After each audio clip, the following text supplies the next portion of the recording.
Kelly, we know Americans are buying a lot of guns, but finding ammunition for those guns can be tough. It is not unusual for a gun owner to have many firearms because they serve different purposes. There is a lot more that can be done from that level.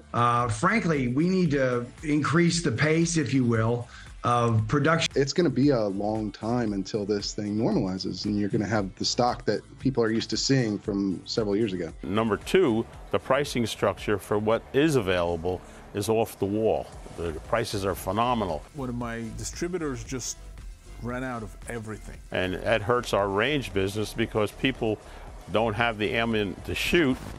U.S. government's role in the national ammo shortage. All right, let's dive into the mysterious world of the U.S. government's role in the national ammo shortage. Picture this. You're a responsible gun owner who wants to make sure you have enough bullets for self-defense, sport shooting, or just because you like collecting them. But lately you've been hitting a wall. There's a massive ammo shortage, and you're left scratching your head. Well, it turns out Uncle Sam might have something to do with it. You see, the U.S. government has taken some steps that have thrown a wrench into the gears of the ammo production and distribution machine. One of the most shocking moves was halting all commercial sales from the Lake City ammo plant in Missouri. Now, what's the big deal, you might ask? Well, this plant produces around 30% of the most common ammo out there, specifically in the 5.56 and 9mm calibers. And guess what? Those two calibers are like bread and butter for gun owners. If you own a handgun, it's probably a 9mm, and if you've got a rifle, chances are it's in 5.56.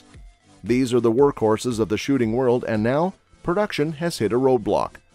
Kelly, we know Americans are buying a lot of guns, but finding ammunition for those guns can be tough. It is not unusual for a gun owner to have many firearms because they serve different purposes. Yes, he has seen ammo shortages before, but never, he says, like this. So why is this such a big deal?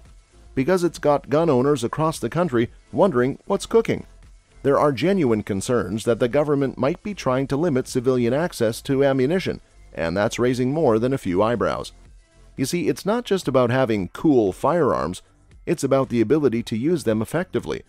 Without bullets, your gun is just an expensive paperweight, and that's why the government's involvement in creating this ammo shortage is a cause for concern. So, as a responsible gun owner, you're left in a lurch, wondering where to find ammo for your beloved firearms. The government's actions have opened up a can of worms, and it's got a lot of folks asking questions about their Second Amendment rights. How this all plays out, only time will tell, but for now, ammo shortages are a real headache for gun enthusiasts all over. Impact on common calibers, 5.56 and 9mm. Let's talk about the impact on some of the most popular ammunition calibers out there, the trusty 5.56 and the trusty 9mm. These are the go-to rounds for many gun owners, whether they're into target shooting, home defense, or just enjoy the thrill of hitting the range. But lately, these calibers have been playing hard to get, and you can thank the government for it. Comes as the White House is walking back President Biden's claim that the U.S. is running low on ammunition. Retailers tell us the ammunition to use them has become near impossible to find or too expensive to buy. There is a lot more that can be done from that level. You see, a significant chunk of the production of 5.56 and 9mm ammo in the U.S. happens at the Lake City ammo plant in Missouri. What's interesting is that this plant is owned by the U.S. Army and operated by the well-known firearms manufacturer Winchester. You'd think this partnership would ensure a steady supply of ammo, right? Well, think again. The federal government decided to slam the brakes on commercial sales of ammo from this plant. Now, that might not sound like a big deal, but it is.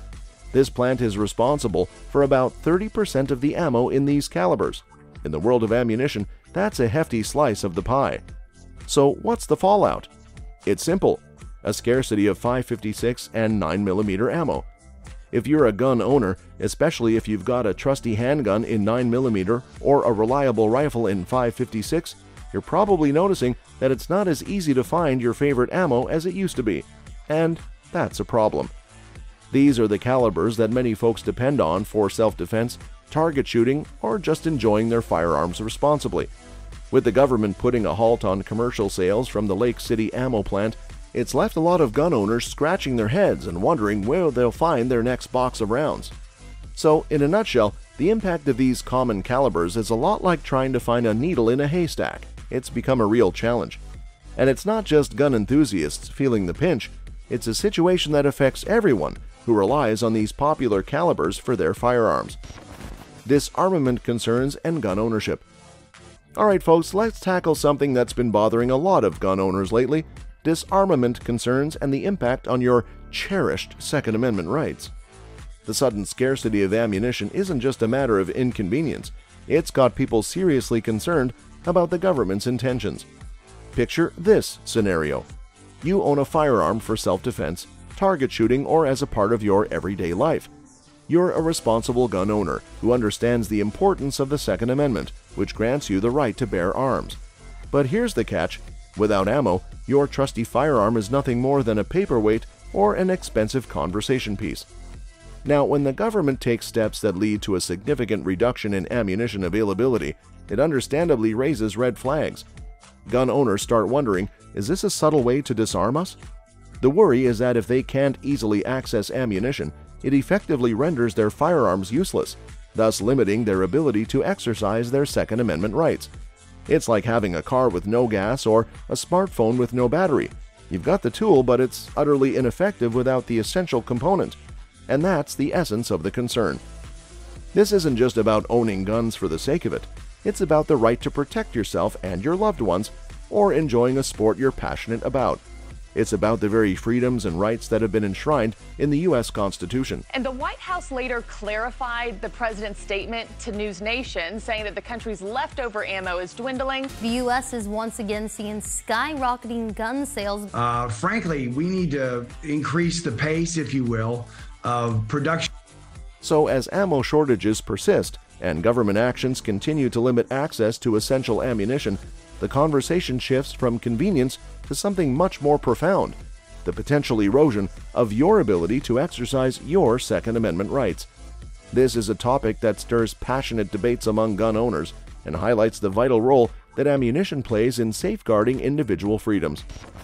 Ammo shortage effects on civilians. Alright, let's get down to brass tacks and talk about how the ammo shortage is hitting regular folks like you and me.